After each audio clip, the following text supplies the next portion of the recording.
Ready to learn how to pair your AirPods with your Android phone? It is super easy. So let's get started. I'm Kurt the Cyber Guy. Follow me at cyberguy.com where my newsletter is free. You can get great tips like this. Now, first things first, let's make sure your AirPods are charged and in their case. Ready? All right, great. Now, on your Android device, swipe down from the top of the screen to open the quick settings menu. Now, tap Connected Devices.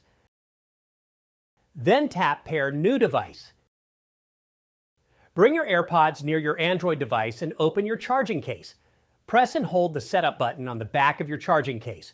Your AirPods will appear in the list of Bluetooth devices. Tap them and then click where it says Pair.